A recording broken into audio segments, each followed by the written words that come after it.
ভারতের প্রধানমন্ত্রী নরেন্দ্র মোদী এবং আমাদের প্রধান উপদেষ্টা ডক্টর মোহাম্মদ ইউনূসের মধ্যে যে বৈঠকটি অনুষ্ঠিত হলো তারপরে বেশ কয়েকদিন কেটে গেল, এখন নানানভাবে দুটি প্রশ্ন সামনে আসছে।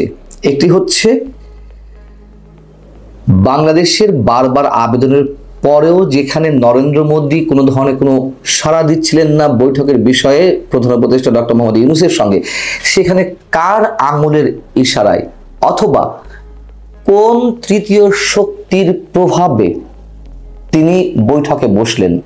আরেকটি প্রশ্ন নানানভাবে উত্থাপিত হচ্ছে, নানানভাবে আলোচনা এসেছে যে এই বৈঠকের পর কি আওয়ামী শিবির বা আওয়ামী লীগের নেতাকর্মীরা হতাশ? এরকম প্রশ্ন বিভিন্ন গণমাধ্যমে এবং বিভিন্ন মহলে উচ্চারিত হচ্ছে। যেমন মানবজীবন পত্রিকায় আজ যে একটি রিপোর্ট প্রকাশিত হয়েছে তার শিরোনামই হচ্ছে নরেন্দ্র মোদী এবং ডক্টর মোহাম্মদ ইউনূসের মধ্যকার অনুষ্ঠিত বৈঠকে আওয়ামী শিবির প্রচন্ডভাবে হতাশ। আসলে কি তাই? সে বিষয়ে পরে আসছি। তার আগে আমরা একটু ওই প্রশ্নটা নিয়ে আলোচনা করি যে কোন তৃতীয় পক্ষের শক্তি তাদের মধ্যকার এই বৈঠক অনুষ্ঠানের মূল ভূমিকাটি পালন করলো। যখন বাংলাদেশের বারবার অনুরোধ সত্ত্বেও, বারবার আবেদন সত্ত্বেও ভারতের পক্ষ থেকে কোনো ধরনের কোনো সাড়া মিলছে না এই ধরনের কোনো বৈঠকে, এমনকি নরেন্দ্র মোদী বিমস্টেক সম্মেলনে যাওয়ার দিন বৃহস্পতিবার সকালে তিনি যে তার এক্স হ্যান্ডেলে একটি পোস্ট করেছিলেন, সেই পোস্টে তার যে সফরসূচি ছিল তাতেও ডক্টর মোহাম্মদ ইউনূসের সঙ্গে বৈঠকের কোনো কিছুই উল্লেখ ছিল না। তো সেই জায়গা থেকে হঠাৎ করে কেন, কিভাবে এই বৈঠকটির আয়োজন করা হলো এবং যেই বৈঠকটি সম্বন্ধে কোনো পক্ষই কোনোভাবে চূড়ান্ত কোনো সিদ্ধান্তে পৌঁছাতে পারছিল না বৈঠক অনুষ্ঠানের খানিকক্ষণ আগ পর্যন্ত।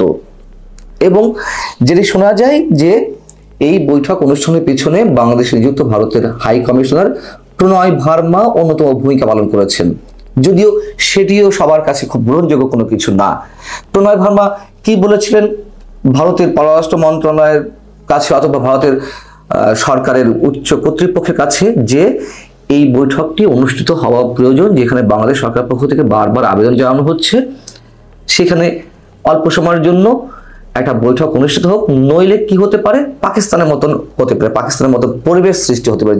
যেভাবে বাংলাদেশের মানুষ দিনে দিনে ভারত বিরোধী, প্রচন্ডভাবে ভারত বিরোধী হয়ে উঠছে, তাতে খানিকটা বরফ গলানো প্রয়োজন। কিন্তু যেটি জানা যাচ্ছে যে না, শুধু প্রণয় ভার্মার রিকোয়েস্টের ভিত্তিতে এই বৈঠক অনুষ্ঠিত হয়নি, এর পিছনে আরো বড় কোনো শক্তি রয়েছে। এই যে বড় কোনো শক্তি রয়েছে এটির সঙ্গে আমরা রিলেট করতে পারি কদিন আগে যুক্তরাষ্ট্রের নিউ ইয়র্ক টাইমসে বাংলাদেশে জঙ্গিবাদ উত্থানের সুযোগ তৈরি হচ্ছে এই ধরনের যে একটি রিপোর্ট প্রকাশিত হলো, তার সঙ্গে আমরা এটি রিলেট করতে পারি। আমি সে বিষয়ে পরে আসছি। আরেকটি কি প্রশ্ন যেটা বলছিলাম যে আওয়ামী শিবির হতাশ কিনা এই বৈঠকের মধ্য দিয়ে।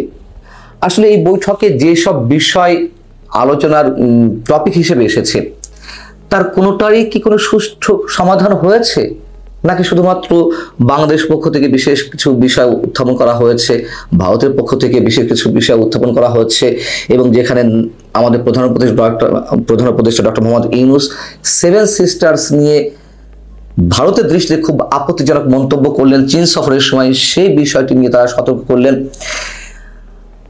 আর আমাদের পক্ষ থেকে কিছু বিষয় উত্থাপন করা হয়েছে তো, এবং এর মধ্যে সবচেয়ে ইম্পর্টেন্ট যে বিষয়টি মানুষের কাছে হয়ে উঠেছে তা হচ্ছে শেখ হাসিনার প্রত্যার্পণের যে বিষয়টি বা শেখ হাসিনাকে বাংলাদেশের কাছে হস্তান্তরের প্রসঙ্গটি। তো কি হয়েছে?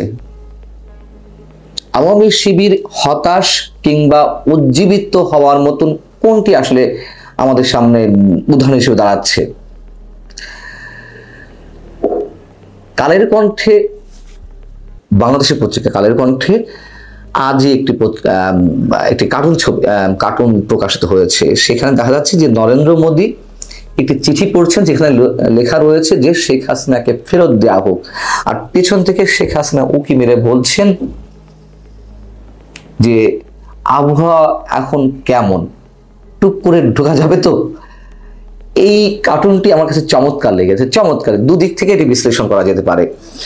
তার মানে একদিক থেকে আমরা বলতে পারি যে আসলে বাংলাদেশ তার বিষয়গুলো উত্থাপন করেছে, করার দরকার করেছে, কর্ণপাত করার বিষয়টি ভারতের। নরেন্দ্র মোদী শুধুমাত্র চিঠিটা পড়ছেনি। যদি নেগেটিভ কিছু হতো তাহলে শেখ হাসিনা আর ওইভাবে জিজ্ঞেস করতেন না যে আবহাওয়া কেমন, টুক করে ঢোকা যাবে তো। আবার অন্যভাবেও করা যায় যে সন্দিগ্ধ অবস্থায় আছে, তিনি আসলে কি করবেন বুঝে উঠতে পারছেন না, বা মোদী কি করবেন সেটাও এখন বলা যাচ্ছে না। দুদিক থেকে বাস্তবতা হচ্ছে আওয়ামী লীগের নেতাকর্মীরা হতাশ কিনা, এটা সত্য কথা যে আমার নিজের কাছেও অনেক ধরনের ফোন এসেছে আওয়ামী লীগের নেতাকর্মীদের। অনেকেই জানার চেষ্টা করেছেন বিভিন্নভাবে যে আসলে বৈঠকটি অনুষ্ঠিত হচ্ছে কিনা, মানে বৈঠক অনুষ্ঠানের আগে তারা খুব চিন্তায় ছিলেন, এবং এমন একটি ভাব বোঝা যাচ্ছিল যে যদি বৈঠকটি অনুষ্ঠিত হয় সেটি তাদের জন্য ডিসক্রেডিট এবং তাদের জন্য হতাশার। দেখুন, আগেই বলেছি, এবং বিক্রম সিং ভারতের পররাষ্ট্র সচিব তিনি নিজেই, বিক্রম মিস্ত্রি তিনি নিজেই বিষয়টি অনেকখানি খুলাসা করে দিয়েছে। তিনি মন্তব্য করেছিলেন যে হ্যাঁ, শেখ হাসিনা প্রসঙ্গটি উঠেছে, এই বিষয়ে কোনো মন্তব্য করতে চায় না। তার মানে ভারত যে অবস্থানে ছিল সেখানেই আছে, কোনো ধরনের নরমচরণ হয়নি। আর হতাশ না হওয়ার আমি মনে করি আরো একটি কারণ আছে, যেটি বলছিলাম।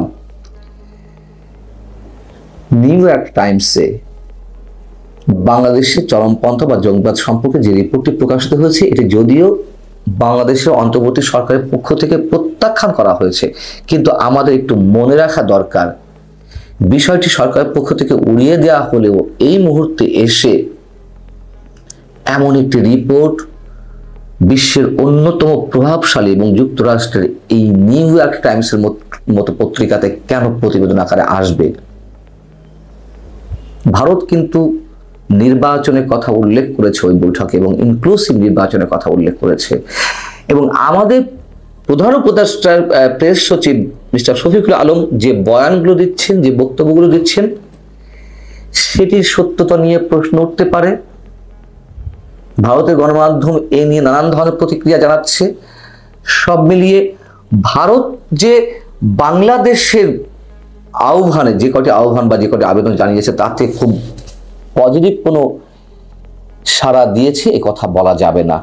এবং কোনো কোনো গণমাধ্যমে এ কথাও বলা হচ্ছে যে কেউ যেখানে কোনো ধরনের কোনো ভাবনার মধ্যে আনতে পারেনি শেখ হাসিনাকে ফেরত চাওয়ার জন্য ডক্টর মোহাম্মদ ইউনূস সরাসরি প্রসঙ্গে তুলতে পারেন।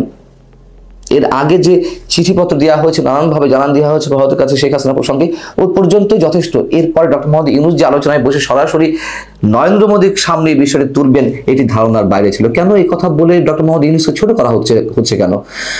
শেখ হাসিনা যদি গণহত্যাকারী হয়ে থাকে, গণহত্যার জন্য ইন্ধনকারী ব্যক্তি হিসেবে চিহ্নিত হয়ে থাকেন বর্তমান সরকারের কাছে, তাহলে শেখ হাসিনাকে ফেরত চাওয়ার বিষয়ে কেন ডক্টর মোহাম্মদ ইউনূসের কোনো সাহস থাকবে না, বা সে ধরনের ব্যক্তিত্ব তিনি পরিচয় দিবেন না?